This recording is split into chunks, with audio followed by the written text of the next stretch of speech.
आम्ही तर देशमुख परिवार नावाचं कुंकू लावले भैया, कारण आम्ही असे नाहीत की एकाच कुंकू लावून एका संघ, नाही, अजिबात नाही. पुढचे 7 जन्म आम्ही आपलंच कुंकू लावलंय, एवढं मी सांगू इच्छितो. हा व्हिडिओ आपण पाहिला असेलच, ज्यात मोटेगावकर अमित देशमुखांचं भरभरून कौतुक करतोय.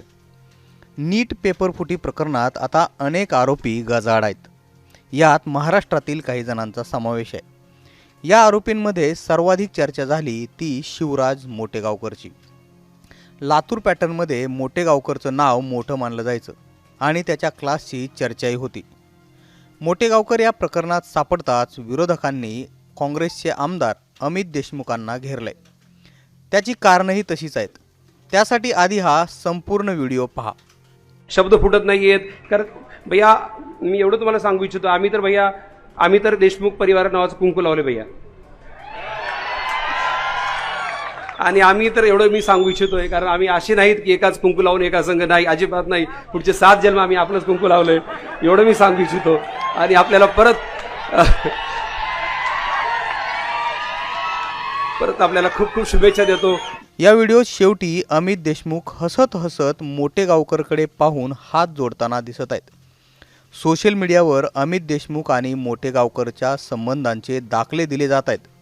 देशमुखांनी स्वतःच्या अकाउंटवरून मोटेगावकरचे व्हिडिओ शेअर केल्याचंही दिसून येते आणि म्हणूनच देशमुखांवर आरोप केले जात आहेत.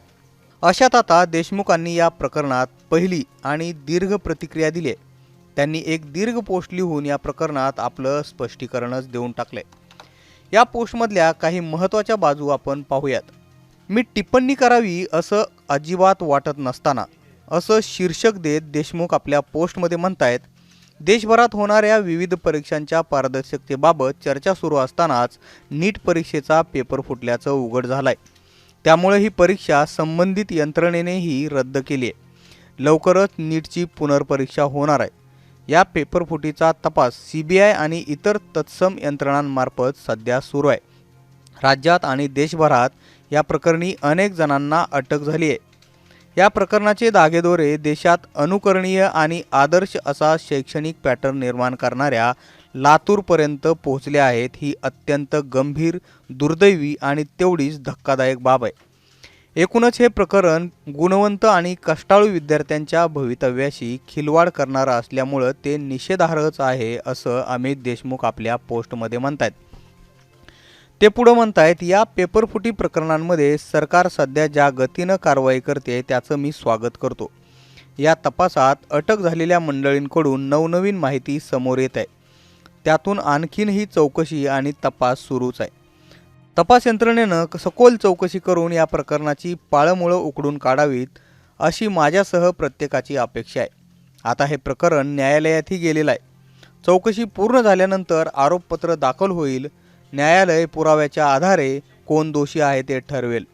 दोषी ठरणाऱ्यांना जास्तीत जास्त कडक शिक्षा नक्कीच होईल, ज्यामुळं पुन्हा असा गुन्हा करण्याची कुणाचीच हिंमत होणार नाही, ही अपेक्षा आहे असं अमित देशमुख आपल्या पोस्टमध्ये म्हणताना दिसत आहेत.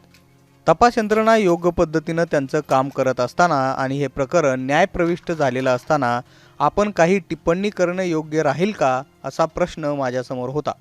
मात्र दरम्यानच्या काळात काही उलटसुलट चर्चा झाल्या आणि मंडळींनी अनावश्यक वक्तव्य माझ्या विरोधात केली. त्यानंतर या शहराचा लोकप्रतिनिधी म्हणून मी यावर बोलण्याचं ठरवलं आणि त्या अनुषंगानं मी माझं मत मांडतोय. या प्रकरणी प्रारंभी नॅशनल टेस्टिंग एजन्सीच्या नीट पेपर सेट करण्याच्या प्रक्रियेत सहभागी असलेले लातूरमधले एक निवृत्त प्राध्यापक आणि त्यानंतर एका शिकवणी क्लास मालक आणि आपल्या पाल्यासाठी पेपर विकत घेणाऱ्यांनाही अटक झाली आहे. दुर्दैवाने या अटकेला अनेक जुने संदर्भ जोडण्याचे प्रयत्न काही मंडळींनी केले आहेत, ज्यामुळं मी इथं स्पष्ट करू इच्छितो, जे संदर्भ सामाजिक माध्यमांनी दिले आहेत ते सर्व तथ्यहीन आहेत. भूतकाळात एखाद्यानं केलेल्या वक्तव्याचे वर्तमान काळात संदर्भ जोडणे अजिबात शहाणपणाचे ठरत नाही. ज्यांनी संदर्भ जोडण्याचे प्रयत्न केले आहेत त्यांचा हेतू शुद्ध दिसत नाही. तपास यंत्रणांचे गतीने काम सुरू आहे आणि हे प्रकरण न्यायप्रविष्ट झालेले असताना मी या संदर्भात टिप्पणी करावे असे मला अजिबात वाटत नव्हते. या पोस्टमध्ये त्यांनी बरेच मुद्दे मांडले असले तरी शेवटाला ते लातूर पॅटर्नवर बोलताना दिसत आहेत. शैक्षणिक क्षेत्रातील लातूर पॅटर्नला आजवर अनेकांनी हरवण्याचा प्रयत्न केला. परंतु त्यांना ते शक्य झालेलं नाही. प्रत्येक वेळी लातूर पॅटर्न अभेद्य आणि अजिंक्य राहिलाय. भविष्यातही अजिंक्य राहील याची मला खात्री आहे. लातूरमधले विद्यार्थी, शिक्षक, प्राध्यापक, पालक आणि संस्था चालकांच्या अथक व सातत्यपूर्ण परिश्रमातून या पॅटर्नची निर्मिती झालेली आहे. एखाद्यानं गुन्हा केला म्हणून संपूर्ण समाज गुन्हेगार ठरत नसतो. त्या न्यायानं काही घुसखोर मंडळींनी गैरकृत्य केली असतील, पण त्यामुळं लातूरच्या एकूण शैक्षणिक लौकिकाला अजिबात धक्का बसणार नाही अशी माझी धारणा आहे. ज्याने गुन्हा केला असेल त्या गुन्हेगाराला योग्य ती शिक्षा मिळेल अशी अपेक्षा आहे.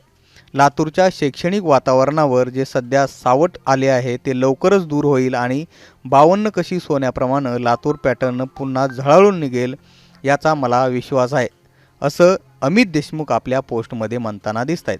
एकूणच सध्या गाजत असलेल्या या नीट प्रकरणामध्ये उशिरा का होईना लोकप्रतिनिधी म्हणून अमित देशमुखांनी उडी घेतली आहे. मात्र त्यांनी मोटेगावकरचं नाव न घेता या प्रकरणाचा निषेध केल्याचं दिसून येत आहे. मोटेगावकर आणि अमित देशमुखांचे काही फोटो देखील सोबत आढळतात. शिवाय विधानसभेच्या प्रचाराला मोटेगावकर देशमुखांच्या मंचावरून भाषण करताना सुद्धा दिसलाय.